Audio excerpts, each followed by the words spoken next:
right, George. I think, yep, you're good. Hi, everyone. Thanks for coming and joining us for the fourth in a series of five meetings that we're having with Judge Jim Gray. I asked Jim if he would present some basics on libertarian principles and ideas to the Huntington Beach Liberty Club and to the Libertarian Party of Orange County. And he said, I'd love to do it, and let's make it a series of five. So this is week number 4. He's going to talk about healthcare. So we're live right now on Facebook and I think on YouTube.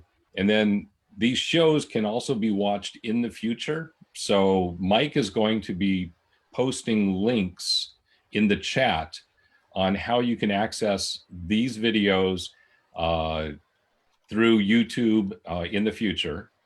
And he will also be posting other things. He'll be posting information about joining the Libertarian Party, about the Huntington Beach Liberty Club, about actually Jim Gray's website, judgejimgray.com. So there will be a lot of information will be coming to you on the chat on the side. So please go ahead and take a look at that during the course of the meeting. There also will be opportunities for questions. So as we go along, feel free to post your questions and Mike will forward those to Jim as we go along. So for the 4th week in a row, it is my pleasure to introduce to you Judge Jim Gray to speak to us tonight on healthcare issues.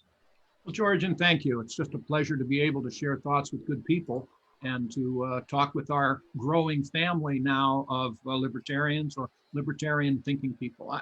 I am convinced that the Libertarian Party is the only mainstream political party in the United States of America today. And if most people understood what libertarians stand for, what a libertarian approach would be, the results that we would get, we would be sweeping the nation.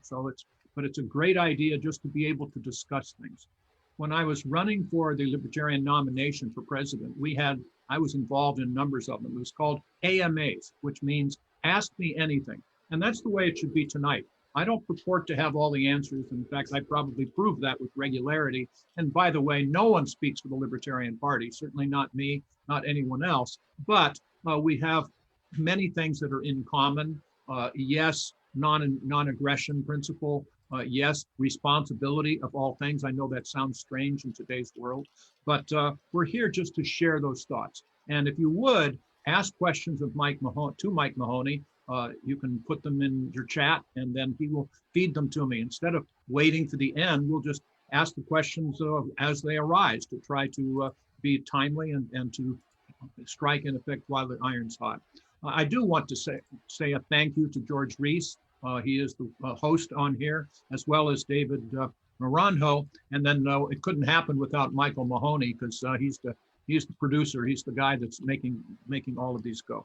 So you know me to some degree. I was in the Peace Corps, and I say that because I care about people. And in fact, I hold a grudge still because I think that the Guinness Book of Records has wronged me, that I believe that I brushed my teeth in front of more elementary school classes than any other person in history, and somehow the Guinness Book of Records doesn't show that when I was in the Peace Corps. But yes, I do care about people. And I was a federal prosecutor, I was a Navy JAG attorney, and I was a trial court judge here in Orange County, California for about 25 years.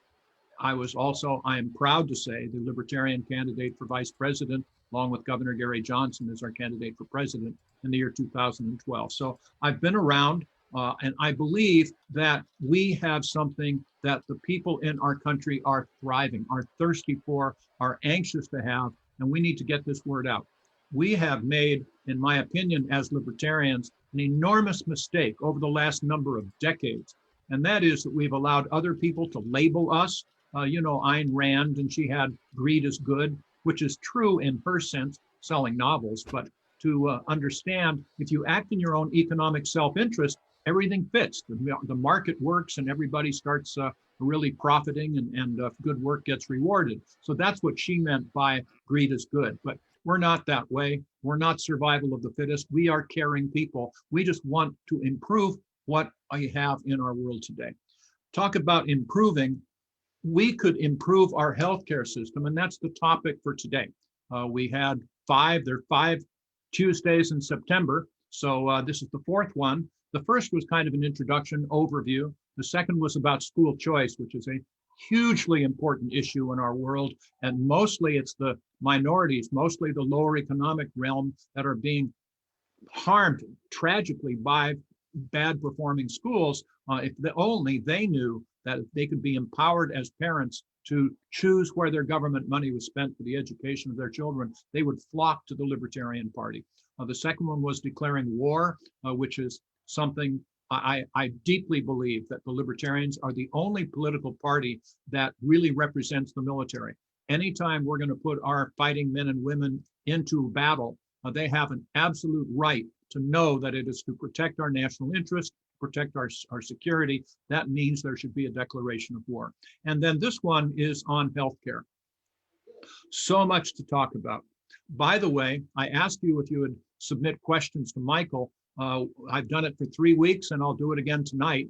I have 2 books that I've written that kind of cover these things. One is called A Voter's Handbook. You can kind of see it here. And this discusses healthcare, it discusses education and various other issues. And the other one is 2 Paragraphs for Liberty right there.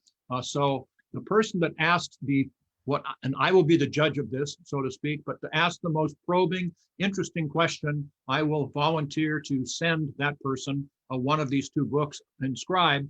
Just give Michael the preference, either A Voter's Handbook or 2 Paragraphs for Liberty, and I'll send it. It'll be on its way tomorrow. But have to ask that question first. And as I say, I hate to make decisions. Well, no, I can do that as a judge, but I'll be the judge of those things.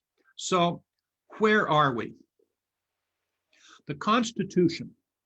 And in fact, I'll tell you, it's just between us, right?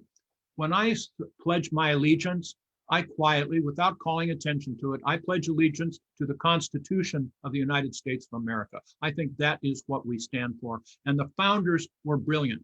And they came up with a delegation of powers by the people, we the people, to Congress. Article 1, Section 8, talked about declaration of war and the rest.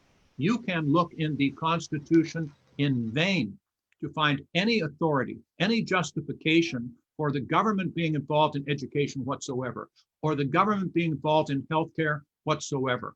And I'll ask you a question. This will be the best question of the night, although I'm not going to inscribe a book and give it to me. But have you ever, search your memory, have you ever found a circumstance in which the government entered into the marketplace, in which the costs did not skyrocket, go way up, and the quality of the goods and services go down? You can't think of a time, certainly with regard to education and certainly with regard to healthcare. I can tell you I'm a child of the 50s up to the middle 60s. And in fact, when I was in the first grade, I was 5 or 6 years old, I had nephritis. That was a kidney infection. I had blood in the urine, things like that. I wasn't in pain, but it was life-threatening. And I'm told that penicillin saved my life. This was back when penicillin was first developed. And I had a doctor, Dr. Muriet, who made house calls. He came to our house and gave me my injections of penicillin. I don't think we have that happening today. In the 1950s, up to the middle 1960s, the United States of America had the best healthcare system in the world, bar none. And you didn't have any discussion. Think about it, if you go back this far, you didn't have any discussion. Oh, we don't have enough emergency rooms. The emergency rooms are closing. Oh, healthcare is really expensive. We didn't even have healthcare insurance, particularly back then. It was just kind of like buying an oil change for your car, whatever else. But the doctors were making pretty good money, but they were competing. Did you hear that word? They were competing. And in fact, in that time period and thereafter as well, my all-time favorite bumper sticker was, and still is, become a doctor and support a lawyer. Become a doctor and support a lawyer. What does that mean? Well, back then, the doctors were trusted. They trusted their patients, the patients trusted them, and they were making good money.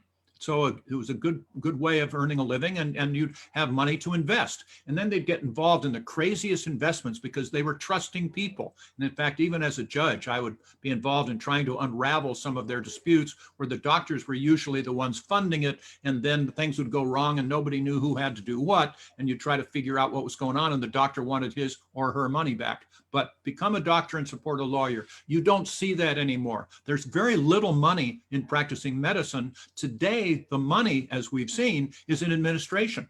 And that's a major cause of these various problems. So get the government out of healthcare.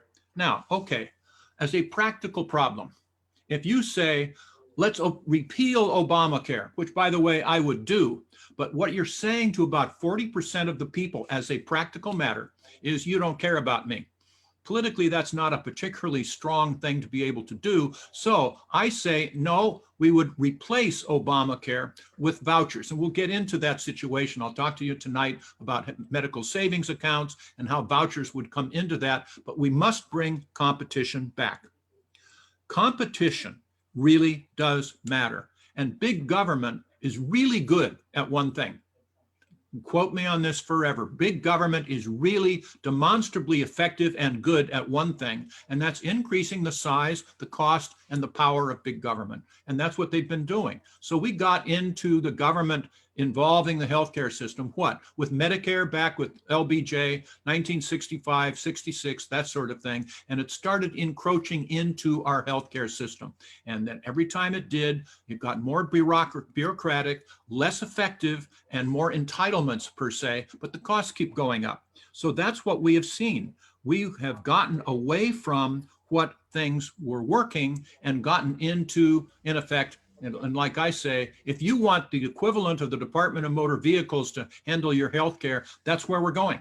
That is literally where we're going. And in fact, another quote that I love to use in this regard is P.J. O'Rourke, who said famously, or not famously enough maybe, if you think medical care is expensive now, wait till it's free.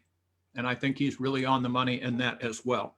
So let's go back to Milton Friedman. Truly a hero from my standpoint, hopefully from yours as well, who said, we should judge our programs by the results, not their good intentions.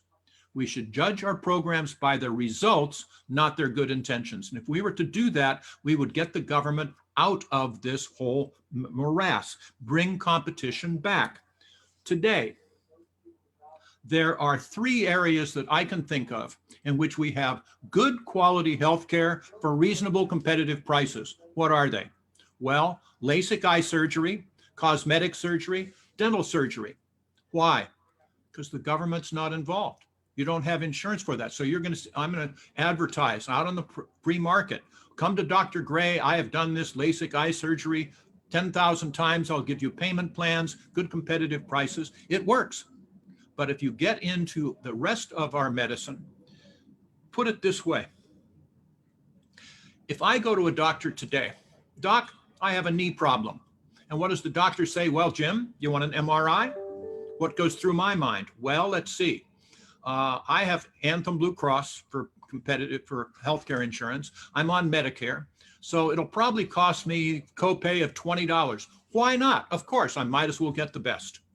But if I'm paying it myself, regardless of my station in life, if I'm paying for the MRI myself, doctor says, Jim, do you want an MRI? What goes through my mind now? I don't know, doc. What's it going to show me and how much is it going to cost? That's the way the free market works. If you ask that question today, doctors don't even know how much it's going to cost. Cost is not a part of the equation because that all goes to the insurance companies and all the rest. So guess what happens to the cost? It goes up, doesn't it? That's what we have seen. That's what we will continue to see until we get the government out of this healthcare system. I'm proud to say, one time I was still on the bench and I had a medical malpractice lawsuit in my courtroom, and there was a demur, which means that the defendant attacked the pleadings on the pleadings, saying that they don't state a cause of action, stuff like that. And the doctor who was the defendant was actually the doctor that worked for the insurance company that decided that no, our insurance company will not pay for this particular piece of medical attention. And so the plaintiff patient sued that doctor for malpractice, saying, no, that was not within the standard of care. And the response was from me, well, you are making a decision for that patient with regard to the care that he or she was going to get. Of course, you have to be held to the standard of care. I thought that was a really good result. By the way, the case never came back. I think it probably settled, but they were saying, oh no, I'm not the doctor, I'm just the administrator. No, if you make those decisions, you make the decision as to how much it will cost, how much it will be spent for this particular person, then you should be held accountable. Accountability is what we libertarians, of course, agree with. So these are things. Now, as we said earlier, there really is more money in administration. That's where the money is. Ask yourself this question. I'm on a roll here asking my question. I'm going to give myself my books, but ask yourself this question. If you were counseling your son, your grandson, a quality, a good, intelligent student, would you counsel them to become medical doctors today? The way this is, the bureaucracy, the like handcuffs that we put on our medical doctors, many people would not. Why should I go through medical school and pay all of this money and have all of this rigor and go through all of these requirements when I still am restricted as to the amount of money I can make? So it's the government doing, that's the difficulty we have. So where are we? Go back to the Constitution. You can look in vain for the ability of Congress or the government to be involved in these things. So this is not an ain't it awful. There are solutions. There are at least resolutions to retrieve, to get back competition in our healthcare system. How do we do that? Well, we go to medical savings accounts. What does that mean? I would propose that all people in our country that are 18 years of age or older pay in, those that are able, and most of the people in our country, at least 75% of us can handle our own healthcare needs. We don't need government or don't need insurance, extra help, etc. So pay, for example, $5,000 into an equivalent of a medical savings account each year, January 1st of each year, into kind of an ATM account. And then from that, you buy catastrophic healthcare coverage. Catastrophic coverage, basically it would be deductible of $5,000 per year. So you wouldn't kick in until you'd actually spent up your medical savings account monies. Then every time you go for an MRI or you go for whatever, you reach into that ATM account and you pay it directly. All the statistics show that most people don't spend $5,000 a year on their medical coverage until they reach toward the end of their lifetime. So, you get hit by a train, or sometimes, of course, you have problems. But once you pay that $5,000, then the insurance picks in. But then you have this medical savings account, but you have an incentive to get quality with regard to the payments, because if you don't spend all $5,000 each year, it rolls over to the next year and eventually it rolls over into your retirement. So you have a vested interest in getting quality. By the way, it was Milton Friedman who said, there are 3 ways of spending money. The first is you spend your money on yourself. And if you do that, you'll get good quality, good prices, you'll get good quality things of things you need for reasonable prices. The other way is that you spend other people's money on yourself. And if you do that, you'll get pretty good quality on things that you don't particularly need. And then the third way is you spend other people's money on other people. And there, as he said, you get the school districts, which is kind of pretty token with regard to that. But when you get into this, if you have those medical savings accounts, then you go to a doctor and you have your password, and then they can access the money in that account. You probably have it on in the internet as to what prescriptions you're getting and the rest, and then you pay for it yourself. Once you reach that $5,000, then the insurance kicks in.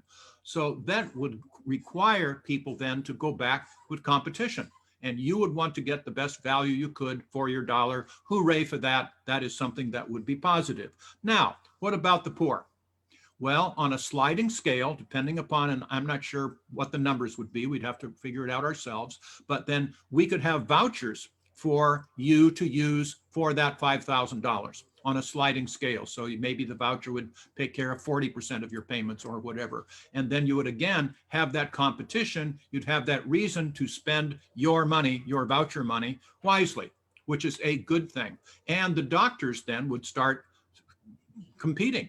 You know, again, talking about the MRI, they talk about quality and for reasonable prices, and you'd have the insurance companies, the administrators out of the equation. So the actual healthcare professionals, the practitioners, would actually start making money again. And they would work harder, and they would be able to get payment for the services that they rendered.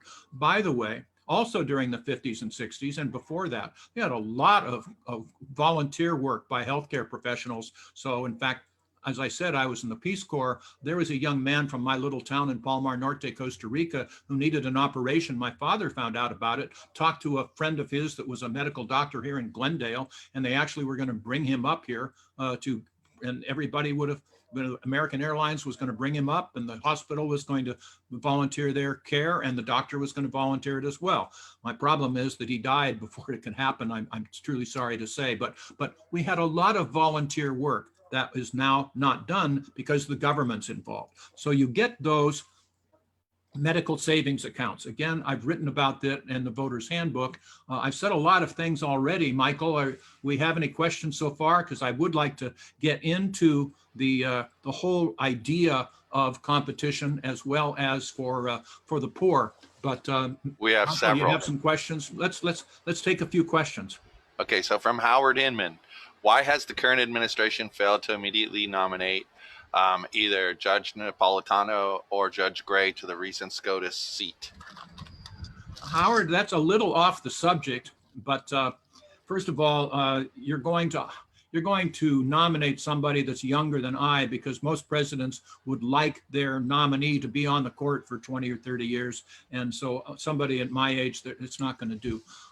Candidly, I think that we have a president right now. There's a Senate right now. They are authorized to nominate to the Supreme Court and to confirm. And in fact, by the way, you may not be aware of this, again, off the subject, but there's only 2 qualifications for anybody to be on the United States Supreme Court. You don't have to be a lawyer. I don't even think you have to be a citizen. You have to be nominated by the president and confirmed by the Senate. End of discussion.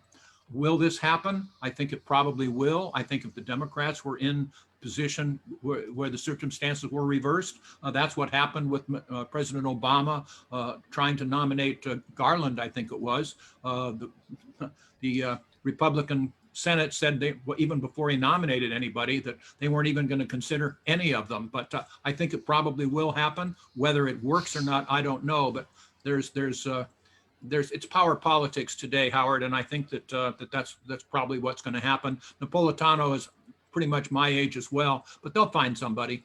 It won't be me. Another one from Howard.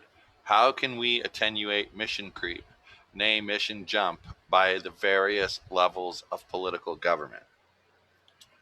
Mission creep, mission jump.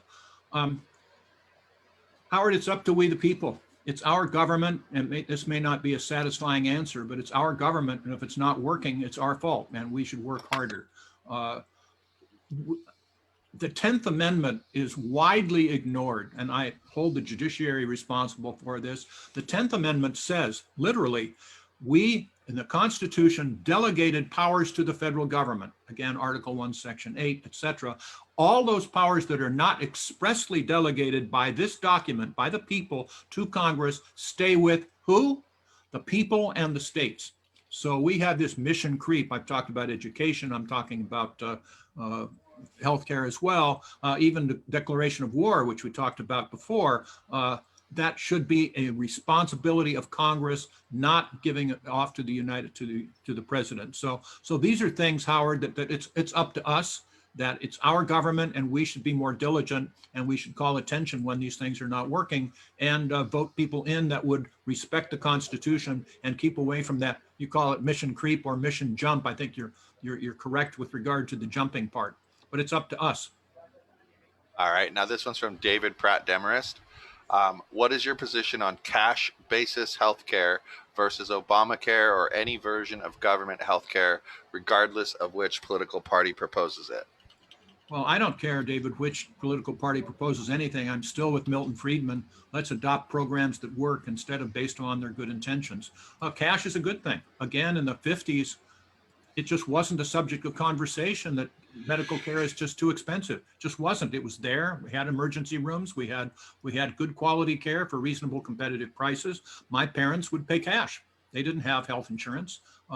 It came out, I think it was during the Second World War, and then again with Nixon's wage and price controls, where we put a cramp on the amount of money that an employer could pay to their employees, but they still wanted to lure better employees over. So they started saying, oh, well, we can't pay you more than a certain amount of money, so we'll give you health care benefits as well. That's where it started. And Nixon administration with wage and price controls kept that going. I would love to just do away with that. I don't think that companies should have an obligation to be involved in healthcare for their employees at all. But competition works, and that's my answer to your question, David. Competition does work, and then I would employ a safety net as well with the vouchers, like I said earlier, or even otherwise, below which a person should not be allowed to fall, and then do away with all this other welfare and all this other bureaucracy and all the other fraud and all the other government intrusion, and allow people to spend their own money. By the way, if they were mentally disabled and they needed a conservatorship, or they were drug addicted and they needed a drug treatment, that's a different issue. The local government should take care of that. But no, cash is good. Negotiations are good. I mean, off the subject too, David, but you get the government today in California saying, we're not going to allow any evictions in our courthouses for tenants that don't pay their rent. Oh, poor baby. No, because it's not a question of deferring, or it is a question of deferring. It's not forgiving any of this. You're setting up the tenants so they'll never be able to pay it back. What you do instead is get the government out of it. Let me say that again. You get the government out of it, and then you allow the tenants and the landlords to negotiate. I was the chairman of the World Affairs Council in Orange County back in February, March, when all of this stuff started, and our lease was about up. And so I called the landlord on behalf of the World Affairs Council and said, we really don't want to leave, but we cannot afford to pay you $2,308 a month for our rent. We are in the events business. We make our money by putting on events. We've been closed down. We can't do that. So I tell you what, instead of us moving out and storing our furniture, we'll give you $1,000 a month for the next 8 months. At the end of that period of time, we'll see what's going on and we'll renegotiate. The landlord thought to himself, well, look, 40% of something is a lot better than 100% of nothing. So they accepted the $1,000 a month for 8 months. You're depriving the landlords and tenants from being able to negotiate when the government kicks into this. Keep the government out of these transactions and let the market work. And by and large, it does. All right. We got another one here from David Pratt Demarest. When did government first become indirectly involved in healthcare? David, as I recall, and I haven't investigated this, but the first involvement in healthcare, from my understanding, was for Lyndon Johnson's Medicare program, and for us elderly people. And so he reached in and put up an entirely new system. The Veterans Administration was also there. We'll talk about the VA a little bit later, but as I understand it, that was the first entry by the federal government into healthcare, and then they've just continued to do that every time since. Every time they do, the situation gets worse. More expensive, less quality, more bureaucracy, and we just have to get away from that. That's a good question, though, David. You may end up with a book, but we're young in this so far. There's 12 more questions. Do you want to continue, or you want to come back to it? I'll leave it to you. If they're on the subject, let's talk about them. If they're otherwise, Michael, then let's hold off. Sure. This is on the subject from Howard Hinman. Do you favor replacing mandatory medical licenses with voluntary certifications? It's funny, Howard, I was talking with George just earlier before we went on the air, and I said that I do not think that the state should license me as an attorney. I don't think I should be able to practice law unless I get bonded, unless I get insurance, but let the insurance company, they want to make sure I kind of know what I'm doing. I think it should be the same thing with regard to medical coverage. You should advertise, yes, I graduated from UCLA Medical School, and yes, I've gotten, you have to have bonded, you have to be insured, but you can say, you know, I've taken these courses and I'm specialized in that, and then let the market take care of it. It's the same thing pretty much with nurse practitioners who are able to do a lot of things as long as they don't understand when they don't understand. But yes, I think that the licensing creates many more problems than it resolves. Okay, and from David Pratt Demarest, how does cash basis healthcare act as a more effective safety net than government healthcare? Okay. Well, let me explain my safety net, David, and I think you understand it by virtue of your question. But and again, it's Milton Friedman. He called it a negative income tax. But he says the difference between the poor and the non-poor is that the poor don't have any money. So give them some money. Don't give them all this AFDC and all of these other hoops to jump through. Just provide some money. So, for example, if you earn no money, say for nobody would pay any income tax on their first $30,000 of income. If you earn no money, the government would give you $15,000 if, by the way, you're 18 years of age, a citizen of our country, or a green card, and you earn no money. So then you could get $1,250 a month and you could spend it as you wished. For every dollar you would earn between $0 and $30,000, though, you'd lose 50 cents of your stipend. So you always have an incentive to earn the extra dollar, which is totally missing in today's world. So if you were to do that, then you could spend that money and you'd spend it wisely. If you could keep more money and the rest. Same thing with regard to healthcare, you would have a voucher to be able to spend for those copays and the rest. But you have an incentive to get quality, you have an incentive to know what you're purchasing, and you have an incentive not to overspend. So I think that what is missing today, David, in the healthcare field, as well as the welfare system, is incentives. By the way, you heard it here first. Incentives matter. I'll go to bat with that one anytime. Incentives matter. People respond well to incentives. If they can profit by their labor, they'll tend to work more ably. If they can't, then they tend to slough off. So that's where the free enterprise system comes in, and we have lost it. All right. Would you favor parents being able to pay into medical savings accounts for their children? That's Yes. from Howard Inman as well. Yes, the same would apply. It would be, in fact, I think that for their children, they could use their parents' health savings account as well. What you do not want to do is to pay parents to have more children, which is happening in the welfare system today. It's kind of also happening with regard to foster care, where some people go into the profession, in effect, of fostering a child so that they make an extra couple of $1,000s a month. That's not a good idea. But the answer is yes. I don't have all the answers to these things, but we'll work it out. But yes, you do not want to have disincentives. You want to have people spending their money wisely. Sorry about that. From Kanita Watson. How would libertarians handle the COVID crisis? I hear about masks being a personal choice, but not wearing them puts other people at risk, which violates the non-aggression principle. So, aren't mask mandates called for? Kanita, that is a difficult question philosophically. From a practical standpoint, I think that masks should be required. I just do. Whether that's libertarian philosophy or not, I don't know, and I don't particularly care. I see it as it is a violation of law for me to assault you. You know, if I were to swing my fist at you, hit you in the jaw or otherwise, that is a crime and should be. So it's also a crime if, in fact, my disease, my germs infect you. So I think I should be required to be safe about that. Now, you can say, well, the recipient should be wearing a mask. I think both should be. But under these circumstances, life is complicated, but I think that masks should be required. Socially distancing should be required as well. But mostly, you ask how I, as a libertarian, would do this. The first thing that would have happened is, and the government has failed us on this, the government has an obligation to plan in advance for tragedies, for pandemics or otherwise, earthquakes, fires, whatever, typhoons, and the government was caught flat-footed. They didn't have a plan in effect at all. Secondly, the CDC and that stuff, we had all this bureaucratic stuff that kept people from being able to respond. The free enterprise system sees a problem and is equipped to address it pretty quickly, pretty promptly. But it was the government, the FDA, the CDC, that actually kept people from being able to test, kept people from being able to make ventilators and the rest. So it was part of the problem.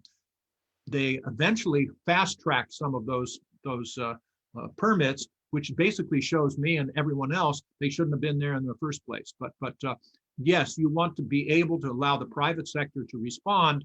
The boots on the ground, they should have been able to have tested.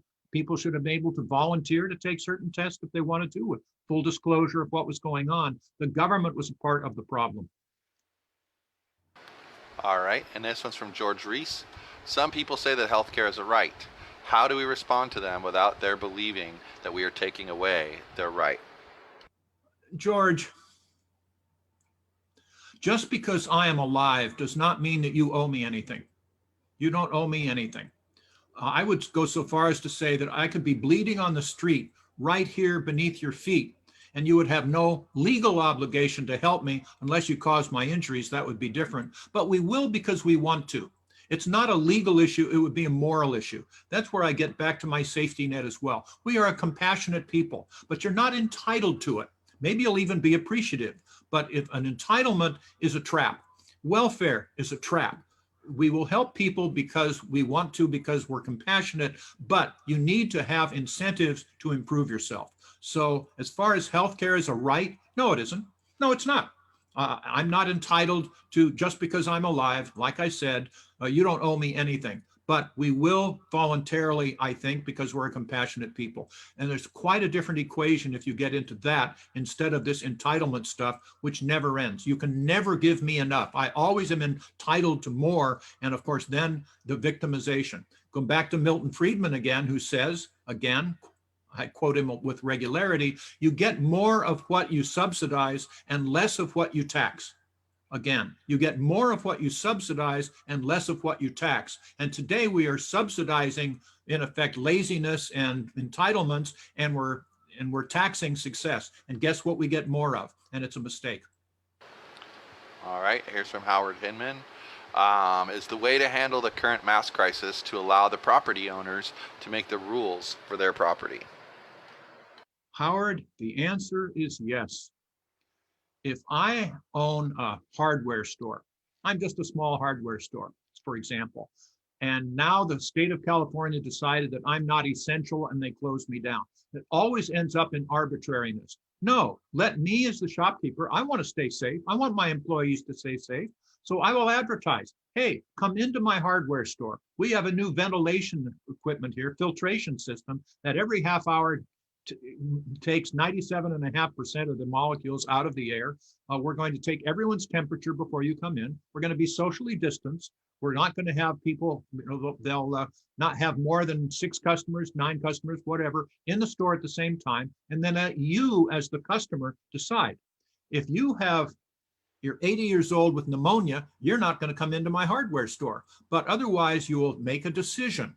That's a good thing. You can make a decision a lot better than government can with its arbitrariness. So you close down my hardware store as not being essential. What happens? Well, now people go to Home Depot or to go to Costco. And while they're buying their fruits and vegetables or whatever else, they're also buying my hardware. So it's probably more dangerous, the government's way of sending you to Home Depot, where there's a lot more people, than it would be to send you to or allow you to come into my hardware store. It should be done by the owners of the companies, owners of the businesses, the employees, they don't want to get sick either, as well as the customers, and you will get a much, much more level-headed response. Here, what we have seen, in my opinion, and I'll stand on this, we have seen mayors and governors respond politically. Oh, I'm a governor, I'm going to do everything I can to keep you healthy, keep you from getting this virus. Now I'm going to cause millions of jobs to be lost. I'm going to unnecessarily close hundreds of thousands of businesses, but I'm going to keep you safe. So if you don't get the virus, I'm a hero. It worked. And if you do get the virus, you can't blame me. I did everything I could. In the meantime, the part of the jobs, the economy, people's decision-making, going to religious services was not a part of the equation. Anytime you get the government involved, they cannot manage an economy. They cannot do it to decide when to open it, how to close it. It is totally ineffective. Ask the Soviet Union, ask Venezuela, ask Cuba. So you get the government out of these things, but require honest information. The government has a role to play. just like we were talking about with masks and the rest too. They should get honest, accurate information out into the marketplace as quickly as possible, and then allow us as adults to make these decisions. All right, from Sid Spinak. Promote the general welfare is the phrase in the preamble of the Constitution that is used to justify government intrusion into healthcare and education. What is the philosophical and practical argument against this intrusion? Well, Sid, and that's a problem. You also can go into the Constitution and see where it was written that Congress should do everything, quote, necessary and proper to enforce these various things. Life is complicated. I don't think necessary and proper allows them to go into education or healthcare. It's the same thing with regard to promote the general welfare. Yeah, we do promote the general welfare, but as far as a specific, Congress, the founders were quite specific with regard to the powers that it was going to give through the Constitution to the government, and everything else was left for the people. And to be able to bring in everything else that's necessary or proper, or to promote the general welfare, you might as well torpedo the entire document. So I think that's your argument, that had they meant to do this, then why go and delineate the powers? Because you can bring in anything you want, kitchen sinks and all, if you say to promote the general welfare. You know, that means that we should all be able to go to the Dodgers games for free, I suppose, because that promotes the general welfare also. So it gets to the absurd. All right, from Chad Lonsky. What policies have shifted the function of health insurance from an emergency stopgap to routine health maintenance? Michael, read that again, please, for me. What policies have shifted the function of health insurance from an emergency stopgap to routine health maintenance? It is asserted over time, Chad. As I said earlier, government's really good at increasing the size, the power, the cost of big government. And so, you know, you kind of, you get into a trite phrase, but you get the camel's nose under the tent, and then it just keeps getting the rest of the camel in there as well. Or another one, it's trite, but you put a frog in water and then start boiling the water, and it goes so incrementally that the frog doesn't know it until he's boiling to death. That's what has happened. It needs someone out there to raise the alarm and to simply say, wait a minute, this has just gone well beyond anything that is authorized. I hold the court system terribly responsible for that with regard to the 10th Amendment. I don't know of any case law from the United States Supreme Court that enforced the 10th Amendment as to the various powers. So these are things that it just happens incrementally, and it's logical. It is the natural progression of things for government to get bigger and for people's individual liberties to get smaller. Let me also add something to that, Chad, because so far I think you're in the running for the best question so far, Chad. I like that question, but I've looked into the framers in the Constitutional Convention because I've written a musical. It's called Convention: The Birth of America, and in my research, I found out that all 55 delegates to the convention, they bickered, they debated, they fought, they had lots of difficulties, but to a person, actually it was to a man because they were all male, to a man, each of the delegates believed that the most important function of government is protecting our liberties from the encroachment of government. The most important function of government is protecting our liberties from the encroachment of government. By the way, the second most important was keeping us safe, was security. Have we ever gotten away from that? People would say, you know, give me liberty, give me death. Today, I think people would just say, give me a food stamp instead, and I'll give away my liberty. It's just not who we are, and it doesn't work. Again, you can ask the people in Venezuela, but those are the things that we have really allowed to have occurred. We're off the subject some more, the war on drugs. I have a book on that, and there's a chapter about the erosion of our civil liberties only because of drug cases decided in the United States Supreme Court. You can see how the needle has fallen with regard to our civil liberties because we all just want to do that extra mile to fight this war on drugs and get these terrible drugs out of society, which of course hasn't worked. So it's been an encroachment, and it's to our shame. All right, from David Pratt Demarest. Can you talk about how pre-World War II primary family care doctors adjusted their fees based on patient income? David, I don't know. I do have an anticipation. I wasn't alive, or at least functioning at that time. I haven't looked into it. I do know that many doctors, and I've heard these stories, many doctors would donate their services or would reduce their fees because they were philanthropic, caring people.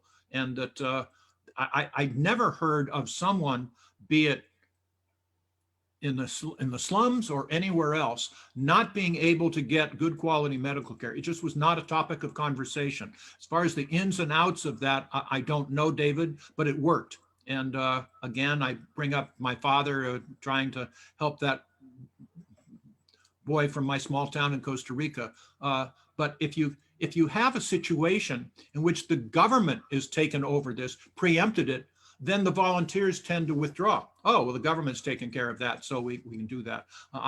This is again off the subject, but private organizations do things so much better than government does. I would do away with FEMA, for example, and just contract with the Red Cross whenever we had an emergency, to have the Red Cross go in and address it.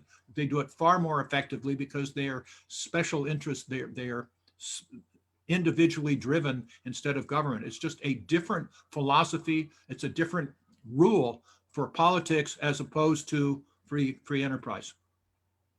Okay, so the last one that I see is completely relevant. It's from Howard Hinman.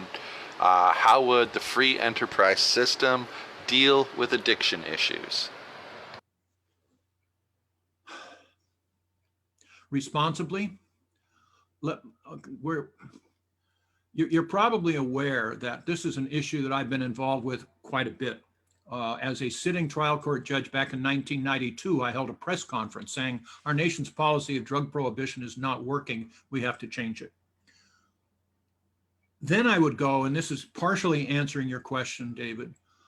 It makes as much sense to me to put that gifted actor Robert Downey Jr. in jail for his use of heroin, and he's pretty much had almost a lifelong heroin problem, as it would have Betty Ford in jail for her alcohol problem. It's the same thing. It's a medical issue. And the criminal justice system was designed to protect us from each other. It's pretty good at it. If you have a victim, the victim will testify, will complain, but it is not designed for and is terribly ineffective at trying to protect us from ourselves.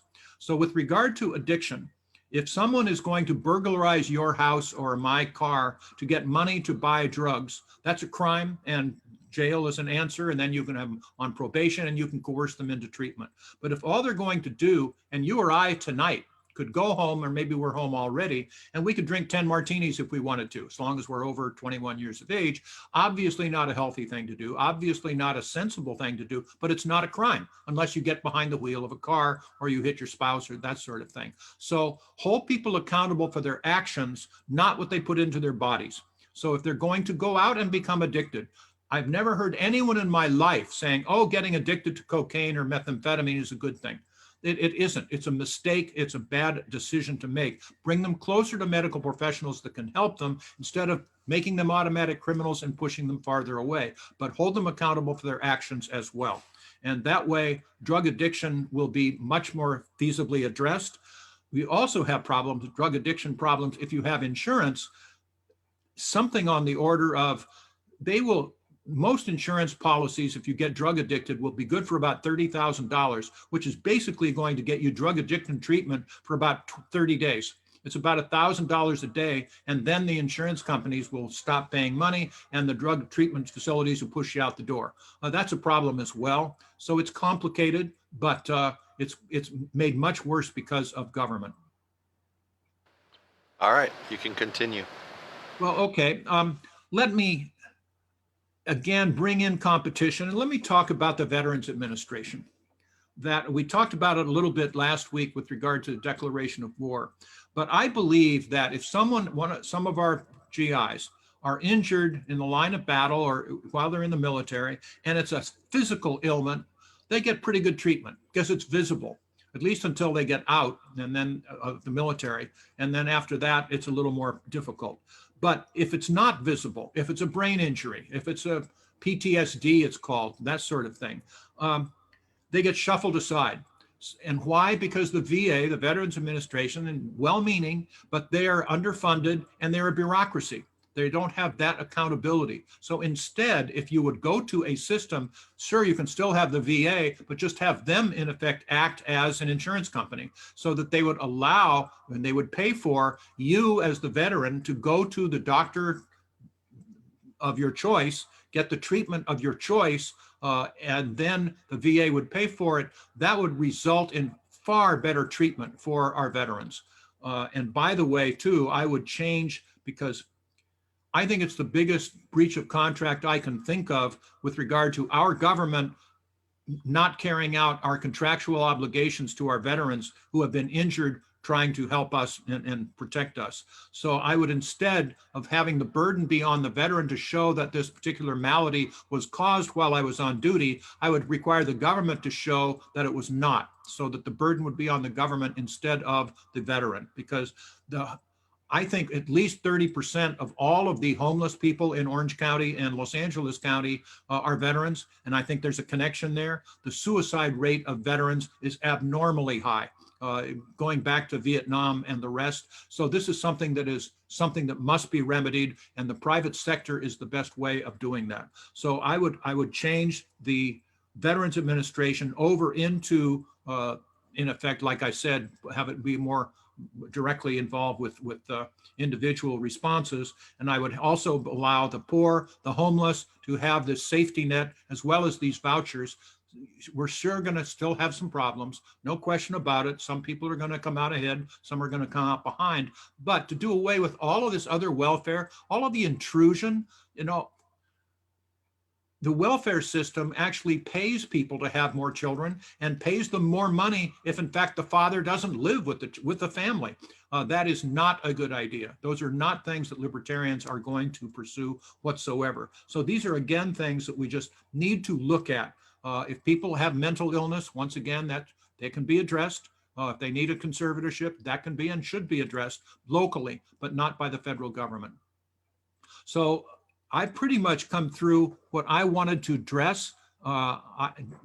David, let's see, Chad, I at this point, I'm going to ask you if you will ask Michael, or tell Michael, would you like to have my book, or the Voter's Handbook, or my book, 2 Paragraphs for Liberty? And if you would then give him your address where I could mail this to you, I'd be happy to do that. But you are our grand winner for this evening. I really appreciated that question, as well as others. Again, we're all grappling with these things. Life is complicated. You heard it here first, but these are things that we need to talk about. We're doing this today. We have one more on, that will be next Tuesday, the 5th Tuesday in September, talking about entitlements as opposed to the free enterprise system. I think you kind of know, you've gotten a little head start on how that's going to come out, but these are things that we need to address. And a lot of our young people, I feel, are just holding the free enterprise system hostage, saying, oh, it's terrible, let's go to socialism. They don't know what they're talking about. They simply do not understand the subjects. And part of that's our fault. Part of that is just, let's get back to the AMA, ask me anything. And again, I don't purport to have all of the answers, but it's certainly, I enjoy the opportunity to share thoughts with good people. And I appreciated your questions this evening. Again, to Michael, thank you for helping set this up. David, George as well, Huntington Beach, but you don't have to be in Huntington Beach to be able to enjoy a discussion on a Tuesday night. We have one more coming up. Any last questions, Michael? We have just a little bit more time. Yeah, Howard Heyman asks, 18, 21, or somewhere else for legal cigarette smoking?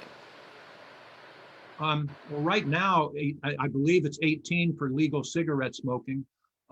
In some ways, Howard, I like the approach, and I'm going to talk about alcohol. I like the approach for like Italy, Germany, I believe. They don't have age restrictions for drinking alcohol. So children, when they grow up, we can have some watered down beer or something. Or watered down wine. So then I still remember when I turned 21, by that time, I was a senior at UCLA in a fraternity. I'd been drinking a lot, but illegally. But, then you tend, as soon as you can, oh my good, now I can go drink, then you overdo it. You go overboard on it. But if you grew into it gradually, like smoking cigarettes, then I think that that would be a smarter thing to do. Cigarettes, we have in the United States the best, most effective approach to mind-altering, sometimes addicting substances with regard to laws and regulations we have done with regard to cigarette smoking. Not by making it illegal, that'd just bring Al Capone and others, Mexican drug cartels, into the cigarette distribution business, kind of the same thing that they're trying to do with vaping now. But no, just honest information out into the marketplace. And today we have far fewer young people smoking cigarettes than in my generation and the rest, by putting honest information out there, by having mores. Thank God we can't smoke on airplanes. Remember when you used to have cigarettes smoking in the front of the plane, but not in the back, or vice versa, as if there was some invisible shield that would keep that smoke from coming in. But regulating and controlling cigarettes as well as alcohol is a good thing with honest information out in the marketplace. That's the key. And then responsibility, and show people how, in effect, smoking cigarettes is going to be, it's a one-way street to giving you lung problems. All right, and then we have one from Kenita Watson. Abortion as a medical or moral issue, personal choice, rights of fetus, all question marks. Oh, Kenita, the answer is probably yes to all of those questions. Let me. Abortion is a very serious, difficult issue. I think, and I don't mean to beg the question, for me, it comes out to a definitional issue. If you believe that in conception, that life begins at conception, then that's easy. Then any abortion is murder. I don't believe that it does begin at conception, that magic moment. I mean, it's certainly a magical moment, but I think that it should be when the fetus becomes viable outside the womb. I'm not sure when that would be, maybe after the second trimester. I'm not smart enough to know what that would be, but say easily by the fourth month, that is not viable. And with that, in my opinion, that is an issue for the woman to be able to take care of her own body. But it's a very difficult issue. Libertarians don't agree on that any more than really anyone else does. But that's where I come down. Very serious difficulty. If you can counsel someone, I've spoken to several women who have told me confidentially that the biggest mistake I ever made was having an abortion. I'm still haunted by that, by my unborn child, etc. If only I didn't feel so alone. If only I knew that there were options. I didn't really think about adoption. I didn't think, so if you get into some counseling, that is a good thing. And then they know they're not alone. They know that there are options, and they can make a much more intelligent and less emotional decision. But this is a tough one. You really hit me with that one, and I don't have all the answers again, just like I proved, Kenita, but I'll try. And that's it. Okay, well, look, I appreciate again the opportunity to be able to spout off. I'm in my study here. We have a little puppy, so I kept the puppy out while we were doing this, but I'm going to go and pet my little dog again. But we are blessed. This is interesting times. I keep wishing maybe we were living in a slightly less interesting time period now, but we'll get through this. And I just appreciate your interest, appreciate your joining us. And please, you can go back to any of the prior episodes as well. We have one more, it'll be a week from tonight. Please think about it, join us, and look forward to it. Thank you for doing me the honor of letting me come into your lives for at least this 1 hour. Thank you for all of that, and I hope to talk to you again next week. In the meantime, as I say when I close out my podcasts, life is good. Why do I say that? Because it is. Enjoy. Mr. Lonsky, if you're still listening, I need to get your address and what book you would like. If you can send that to me in the chat, that would be great. Thank you, Chad. Thanks for the question. Good night, everyone.